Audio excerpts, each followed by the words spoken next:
So hello, everyone. So first off, I want to thank you all for joining us. This is part of our sort of series of videos we're doing and sort of offering what I consider helpful and free information for those individuals who are wanting to sort of elevate their understanding of their sexual energy, of relationships, of all sorts of, I guess, ways in which we connect intimately out into the world. So, and who I have here joining me today is Amira, and my name is Akal. And so the question today is about how can a man tell when a woman is ready for sex? You know, how can she tell how can he tell when she's receptive? And the reason I chose this particular question is because I hate to say it, but it's my opinion true, but in the background, almost always, this is a primary motivator for dudes, is the sexual piece. And a lot of guys, we get very confounded by the sort of push-pull dynamic with women. Sometimes they pull us close and then they push us away. We don't know how to interpret it. So Amira is going to lay out what I would consider partially, I guess, cues from her communication, both sort of like body language as well as verbally. And she probably has some other ideas as well, in which that can indicate that she is going to be receptive to your masculine ways. So I'll let you take over, Amir. Thank you for the question. That's a great question. Great question.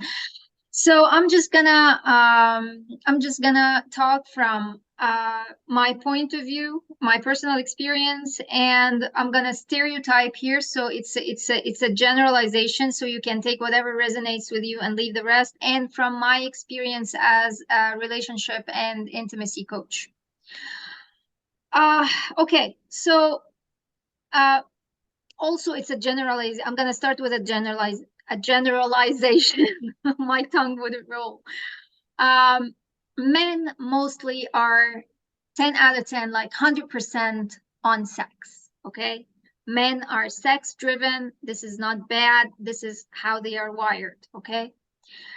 So the thing is, for women, the critical piece here is the woman needs to feel comfortable before proceeding to the intimacy piece. I'm talking about people who are in a dating dynamic with the progression of, I want to get to know you, I want to have a relationship, then let's have some sex or intimacy or whatever.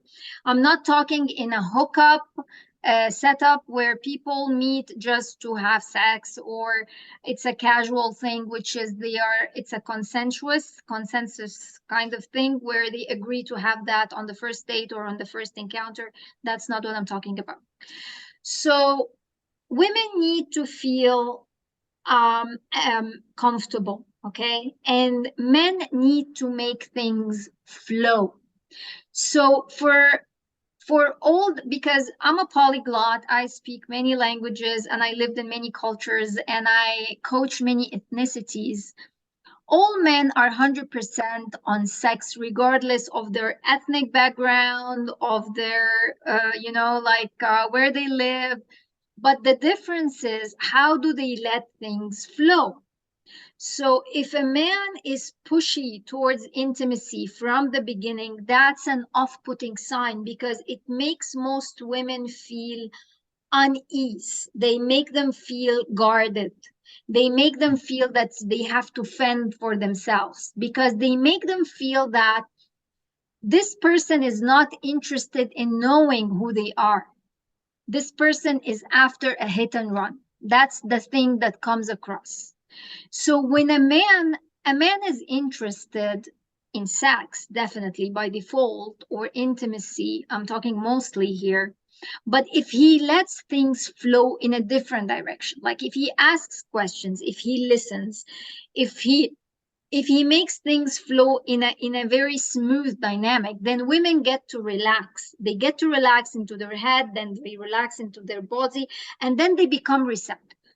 So for instance, maybe like halfway throughout the date, they could be open to holding hands or touching occasionally or something like that. If you want to know if your woman is also receptive and the chemistry is working well between you two, you can orchestrate some kind of a date where you guys go dancing, for instance, because when you dance, there is a physical connection. And then you can tell how receptive and how to your touch, how close can she get, you know, if she's okay when you are too close, or she needs her space, because she's gonna give you indications, not necessarily verbal, sometimes even verbal, that's too close, you know or you can read the body language of the woman. So these are good indicators to where she's at, okay, if she's comfortable enough or not. Um, First dates, I mean, I would say sometimes people don't kiss on the first date, and that's okay either way. But if she's willing, if she's open, if you took some steps and she meets you halfway, and how the kiss is, how long it is, that will also be a good indicator to where to go next and what to do next. If she's open and receptive to that kind of thing, maybe she won't be. So in that case, you can also know, like, if you go like halfway to kiss her and then she ends up kissing you on the cheek, then she's not ready yet. Then you should read the signs, okay? um what else I would say, the where the conversation is going. So for instance, if I am on a date and I get a lot of insinuations and pushing towards questions towards intimacy, I would be guarded. I would feel like this is too much intrusive, and this is a lot of intrusion into my privacy. And this is these questions are not core questions. This is not somebody who's interested really in who I am. This is somebody who's interested into getting into my pants. So you have to let things flow, let things unfold, just be cool with it, okay? If it's meant to happen, it will happen. This is the most important piece that a woman needs to know. They need to know that the man will let things flow.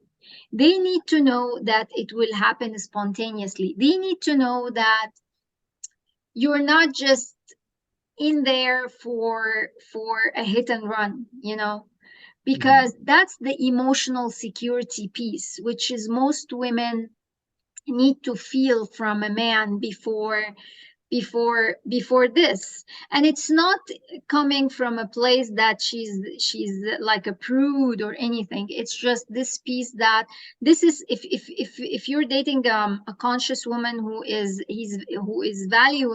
knows the value of her sexual energy, and who appreciates intimacy, and who knows that intimacy and sacred and sex is sacred, then this is where she would be at.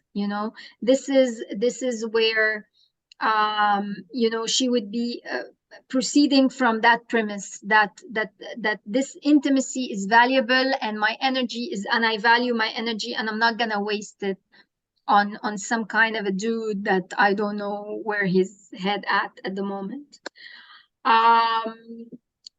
Let's say maybe I would assume that sometimes after the fourth date, like there could be a chance for intimacy.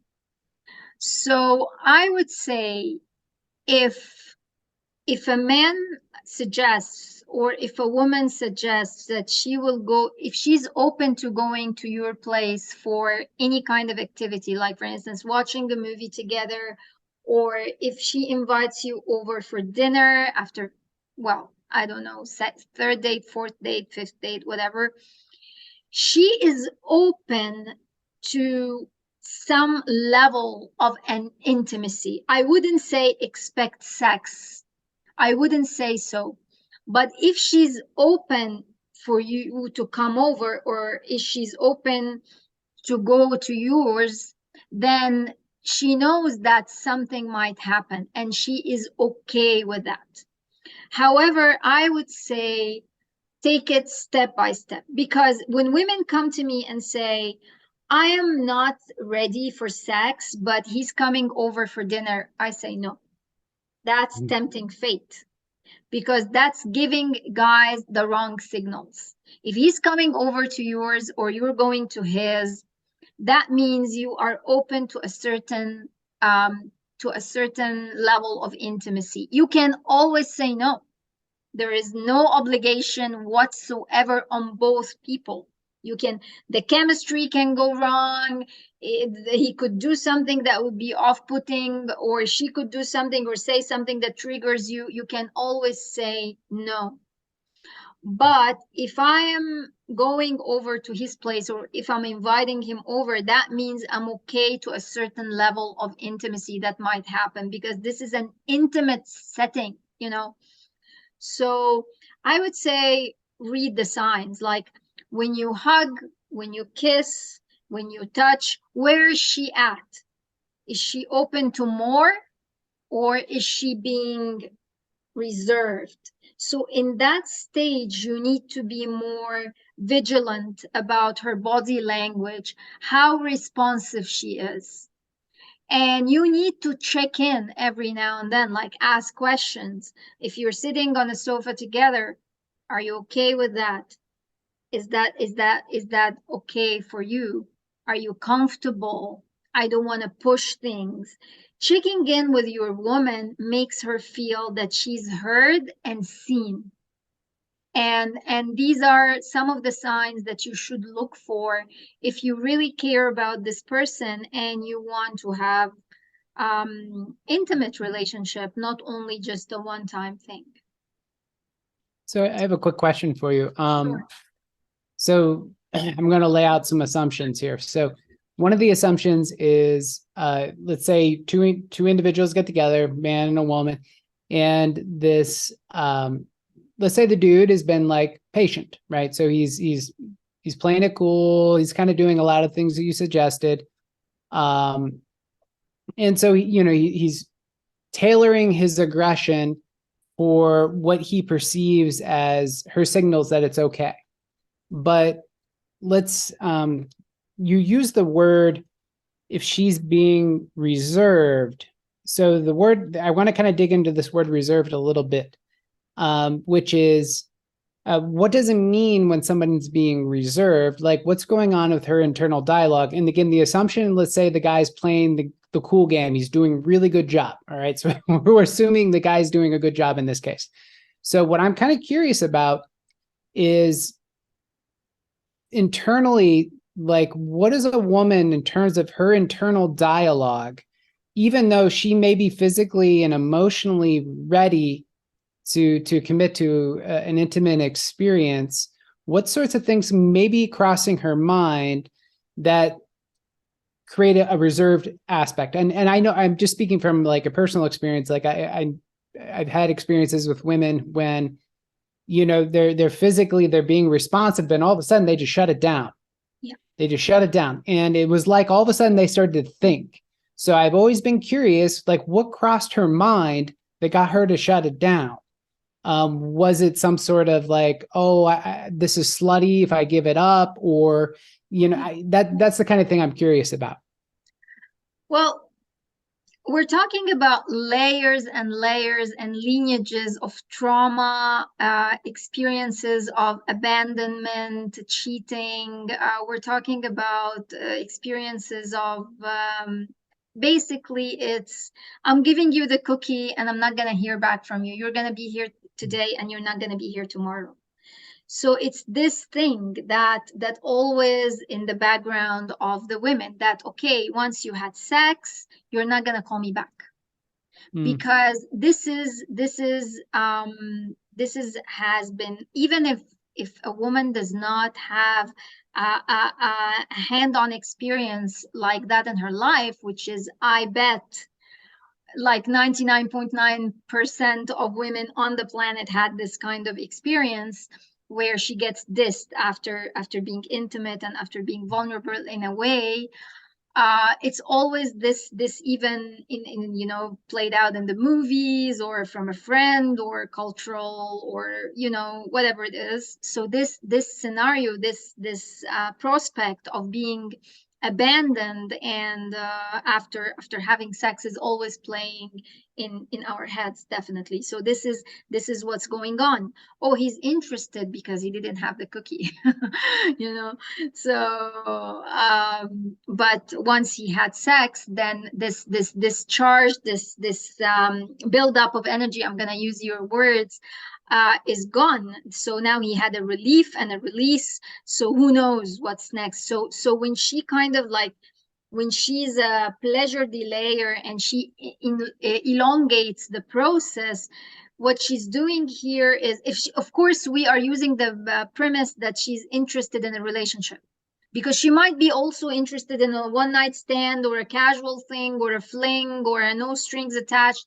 That's a different subject. But I'm talking about if she's interested in a relationship, what she's doing here is she's giving you to the opportunity to get to know her, to establish an emotional bond with her. So when the sex happens, it's a mix of physical bond and an emotional bond.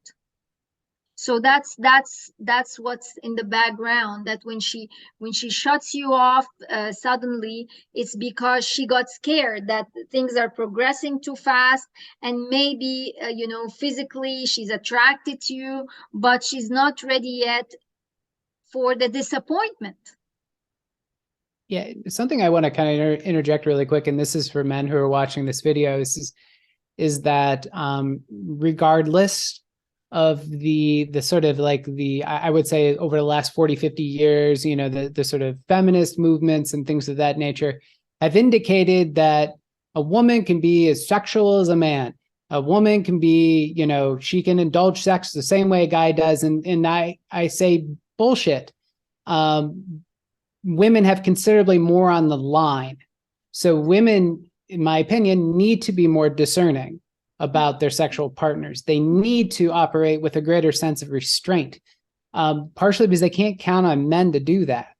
If you're a good dude, you're going to learn restraint. You're going to learn how to work with your aggression.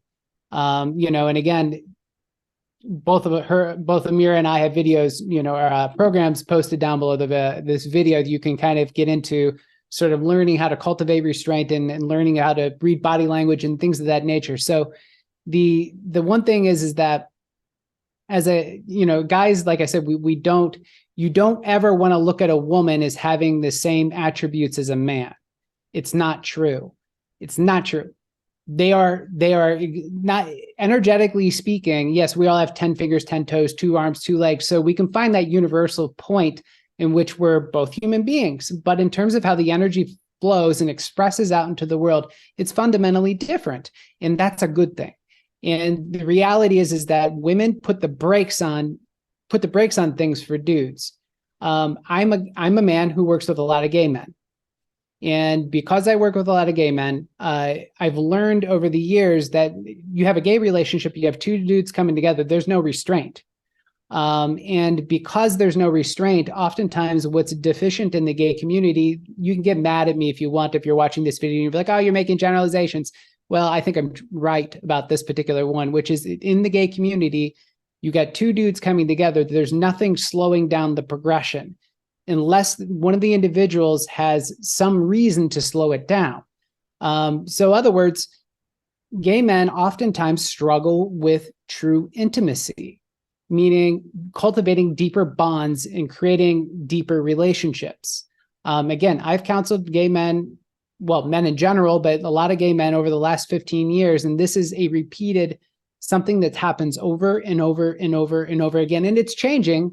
It's changing. I'm getting a lot of men coming to me that are gay, bisexual, whatever, who are like, hey, I want this deeper intimacy. I want this deeper connection. So anyway, it's within a man's capacity to operate through choice, to operate with restraint, to operate knowing how to be skillful with their aggression, with how they to become a proper swordsman, we'll say.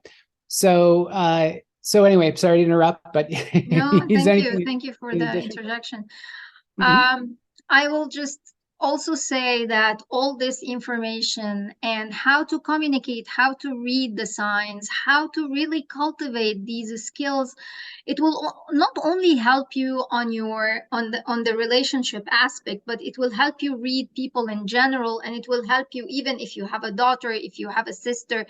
It will help you understand how women feel, and it will help you with your communication skills in general. And we crafted our programs, the links are in the description below, to tackle all these things. So it's not relevant even to this time. It's these, because these teachings are timeless. Actually, the teachings of, whether we use teachings of the Tao, or we use teachings like the different backgrounds of Tantra, or these are ancient civilizations, ancient information that has been kept hidden. And we integrated all this valuable information in both my program and a call. So feel free to go and check it out and see how it is, and see if that kind of knowledge resonates with you. Do you have anything to ask regarding that subject, or? Let me see if there's any additional yeah, I mean that was kind of, the one of the big things that I guess, since I brought up sort of feminism and things like that, and I'm not suggesting that feminism is like, let's say, the response or the antithesis of, let's say, religion and sort of the moral structures that have been sort of pressed upon women within religious constructs. But in some ways, like I said, I think it's always really, really important to indeed embrace the differences that exist between men and women, because they're complementary ultimately. And and like I said, it's that sort of thing's really important. And that's like one of the things that personally, like, you can meet, again, I live in the US. I meet women of all sorts of persuasions. Some are religious, some are not, some are spiritual, some are not. Some are very business motivated. Some like hookups. Some, again, it's all over the spectrum. And it's often helpful. Also, this is one thing I'll say. It's often helpful if a man understands a woman's background a little bit. Hence the need, as Amira implied before, to ask questions. Ask questions about how she was raised, what her life was like. And again, try to get information from her, because that's going to help you in terms of helping you sort of be judicious in how you use your aggression, how to, Yeah. in terms of like how you keep pushing for sex, is because she's going to tell you, hey, I was raised like this, and this, and if she has like a very religious background and she continues to be, let's say, religious in nature, you're going to know you may need to slow your roll a little bit. Yeah. so Yeah, anyway, so yeah. not to blow it, because you might have found her and she might have found you, but if you guys misinterpret the signs, you might blow it.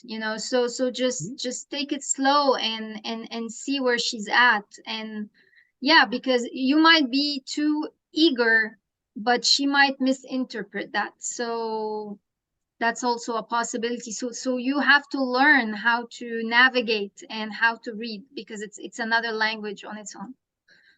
Absolutely. Oh, So with all that said, I think we're about at the right time for this video to end. So I want to thank everyone for watching the video, and thank you, Amira, for joining us today. And yeah. So ciao, and we'll see you again see soon. you see you soon. Bye. Bye-bye.